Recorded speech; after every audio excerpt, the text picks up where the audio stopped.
Anzi, io passerei la parola a Marco, dico che sul quale noi molto puntiamo anche per l'anno prossimo, per le elezioni, anche se speriamo che venga eletto a Roma e venga a darmi la mano in Parlamento.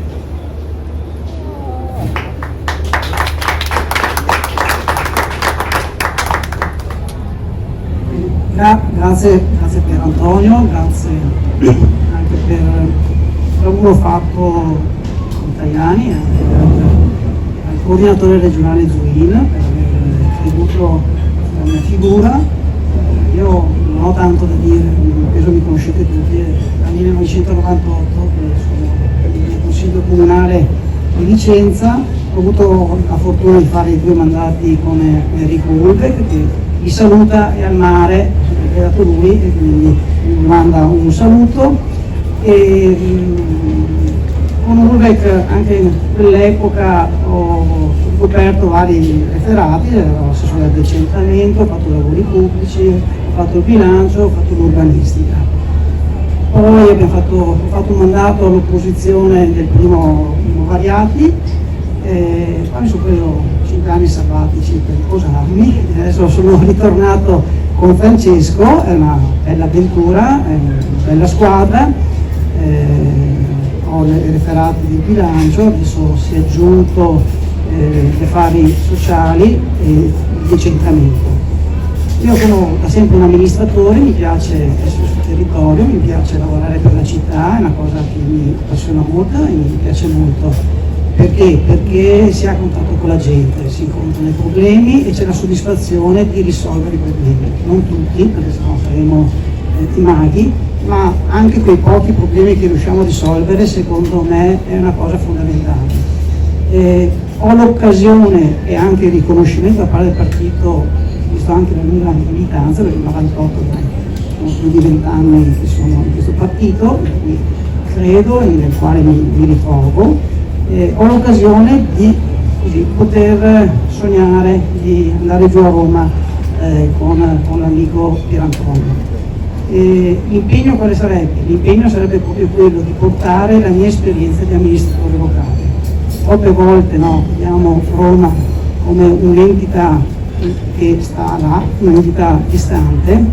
Spero che la mia esperienza e il mio lavoro possa essere necessario per riportare invece non solo risorse economiche, ma anche servizi sul territorio, servizi e risorse che devono aiutare gli amministratori, perché molte volte, anche sul bilancio, riscontriamo anche proprio delle difficoltà magari di poter dare maggiori servizi o dare maggiore risposta alla gente, proprio c'è anche una difficoltà di reperire, recuperare o dialogare anche con i vari ministeri e con i vari referati. Quindi è importante secondo me sostenere le amministrazioni, sostenere gli amministratori, perché lì noi riusciamo a aiutare il territorio, a aiutare la gente e quindi dar mandato di quello che la gente ci consiglia a noi, cioè di rappresentarli e di essere quindi più bravi amministratori.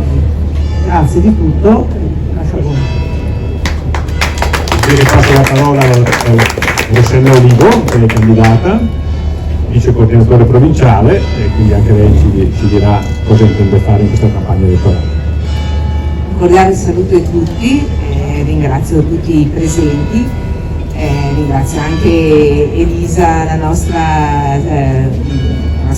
consigliere regionale, che c'è sempre vicino nei territori, nonostante non sia di Vicenza, ma è vicina comunque a Vicenza. Grazie mille Elisa di essere qua oggi con noi. E un saluto particolare che adesso Lia Sartori è uscita, però glielo voglio fare con un grandissimo affetto. Allora, che cosa dire? Allora, vorrei portare, e non sarà possibile visto il posto nel quale mi trovo, la posizione nel quale mi trovo, e qua si aprirebbe un'altra parentesi, ma lasciamo stare la rappresentanza femminile in questo momento, però se potessi andare a Roma porterei delle cose concrete per la famiglia. Porterei, perché essendo stata per molto, tuttora amministratore locale e per 3 mandati sindaco, so cosa sono i veri problemi della gente, so quando parliamo di crisi nelle famiglie, al di là dei massimi argomenti che sono quelli economici adesso e che tutti parlano, che non sto qua a tediare anch'io sempre sugli stessi argomenti perché li conoscete e li condividiamo tutti, quindi l'energia, le imprese, il lavoro, però io parlo anche delle famiglie che stanno crescendo, quindi gli asili nido, quindi il problema di chi è un anziano in casa, sappiamo quanto è grande il problema, chi l'ha vissuto lo sa, quindi la necessità di avere dei servizi maggiori con dei costi minori, e ce n'è assolutamente bisogno, come pure quelli degli asili nido, che noi sappiamo in Italia essere uno dei paesi europei dove vede una presenza di asili nido minori e che non sono gratuiti e in alcuni casi anzi sono molto e molto onerosi. Quindi direi che questa visione, se vogliamo, più femminile della cosa porta anche però a un vantaggio vero e diretto alle famiglie, perché non avere un peso, perché non è un peso, però non avere il problema di dove lascio il bambino quando vado al lavoro, non ho il posto all'asilo nido o mi costa troppo, o avere il problema che ho un anziano in casa, non ho un posto in una struttura, non ho la possibilità di avere un servizio adeguato e diciamo anche moderati nei costi, sicuramente è una cosa che si ha la necessità. Poi, come diceva anche Marco, da amministratore locale conosce i problemi reali della gente, quindi trasportarli alla gente. Io non sono di Vicenza, nel senso che sono dell'area bassanese, comunque vicentina, e quindi conosco bene le problematiche del territorio, ma credo che noi qua dobbiamo rappresentare tutta Vicenza, quindi al di là dell'area Vicenza città, al di là dell'area bassanese, al di là dell'area che può essere, che ne so io, di Schio dall'altra parte, Lonigo, eccetera, rappresentiamo tutti i problemi di tutta la gente. Un ringraziamento particolare lo voglio comunque fare a Pier Antonio, perché va riconosciuto il suo impegno grande a Roma e l'abbiamo visto tutti sia nel lavoro nelle banche, ma poi l'abbiamo visto anche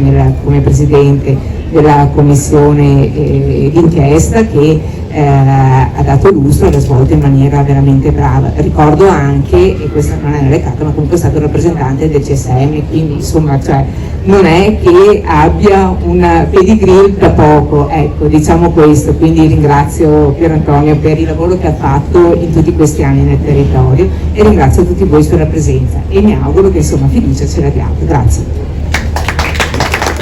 Al mio fianco abbiamo due candidati, Chiara Fanton di Ardignano, magari vuoi dire due parole, presentarti un attimo visto che sei meno conosciuta. Assolutamente, buongiorno, io sono Chiara Fanton, sono di Ardignano e sono nuovissima, quindi questa è la mia prima vera esperienza con delle lezioni così importanti.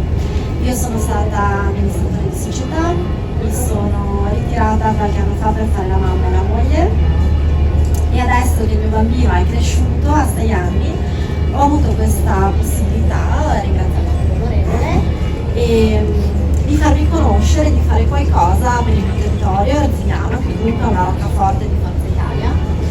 E niente, spero comunque di poter contribuire nel mio piccolo, appunto, essendo all'inizio, a far crescere questo partito sul territorio. Adoro il Veneto, non sono nata in Veneto, ma mi sono di adozione. Perché sei fatto?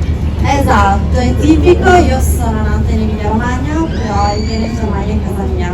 Lo adoro in tutto e per tutto, ha grandissime potenzialità in tutti i settori e può comunque sempre crescere e insegnare anche ad altri territori come fare le cose.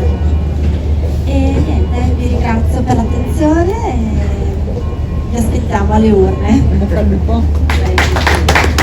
Certo, Trevisano, veterano, già sindaco, lo sanno. Buongiorno a tutti, grazie a tutti i presenti. Ringrazio per il modo anche il gruppo dei seniors che hanno catteggiato, hanno voluto la mia presenza in questa avventura politica. È la seconda volta che partecipo, ti ricordi, 2013. 10 anni fa. Antonio, ecco. E mi fa piacere, appunto, non parlo del passato, ormai il passato lo conosciamo tutti, no? Mandato amministrativo, tutti. Ho lavorato in coppia nel Bassanese con la Rossella, lei Romano, io Rossano. L'ultima esperienza dove ho portato i colori di Forza Italia è l'Atrio di Vicenza, che ho finito l'anno scorso, verso settembre-ottobre, in occasione del rinnovo poi del Consiglio regionale. E sono ancora consigliere, ma un posto che non si conta nulla, diciamo, ma questo non è un po' di importanza. Mi ripresento oggi difendendo ancora una volta i colori di Forza Italia, perché io ricordo che da amministratore devo dire che è l'unica forza politica, per Antonio, che mi ha aiutato quando ho amministrato. Se ho avuto qualcosa non l'ho avuto da nessuna forza politica, lo dico forte che lo sentono tutti, anche quando appartenevo a un'altra forza politica non ho mai avuto niente, soltanto Forza Italia mi ha aiutato a amministrare e mi ha dato la possibilità di portare il contributo all'interno della mia amministrazione per i miei cittadini. Perciò oggi in questa campagna non c'è niente da inventare, non ci sono discorsi nuovi da fare, basta riproporre quelli che avevamo ancora per Antonio nel 2013, sono le stesse cose che Berlusconi diceva allora, le sta riportando adesso, sono attualissime, sono tutte quante a galla, ma soprattutto sono le cose semplici, non sono i discorsi complicati, perché la gente, ho capito che vuole sentire il linguaggio semplice, quello che ci riesce a capire, le piccole cose, perché purtroppo oggi la campagna si sono già fatti in questi ultimi 2, 3, 4, 5 anni di governo, sono loro che ci hanno insegnato oggi con quali argomenti ci dobbiamo trattare in pubblico. Ci hanno dato gli spunti semplici perché il popolo ci possa praticamente capire. Basta soltanto far capire che noi siamo lì per risolvere le problematiche di tutti i giorni, che per chi oggi vive, si alza la mattina, respira, sono problemi importantissimi. Ecco, se noi riusciamo a cercare di snellire, di diminuire soltanto la pressione fiscale tanto decantata da Silvio Berlusconi, credo che stiamo facendo un grande servizio a tutta quanta la nostra popolazione, a tutta Italia, ma soprattutto a noi che siamo nel Vicentino. Ecco, io ci tengo a dire questo, che saranno quelle piccole cose, quelle che la gente ci capisce. Non dobbiamo inventarci niente, è già tutto quanto fatto, va soltanto ricordare cosa bisogna fare. Io vi ringrazio, rinnovo un'altra volta grazie ai signori che mi hanno dato l'opportunità di poter esprimermi, e auguri a tutti e speriamo che questa volta ci sono le condizioni per essere più presenti e più importanti. Prima di passare la parola ai giornalisti, se vogliono fare qualche domanda, voglio salutare un mio amico che è capitato qui, lo vedo tra il pubblico, è l'onorevole Benedetti Valentini di Spoleto, adesso non è più in carica ma è venuto a farmi una sorpresa per amicizia, avvocato importante del foro di Spoleto, e quindi amico di nome, e quindi lo ringrazio tanto di questa sorpresa che è mio onore, e quindi mi fa di bocca.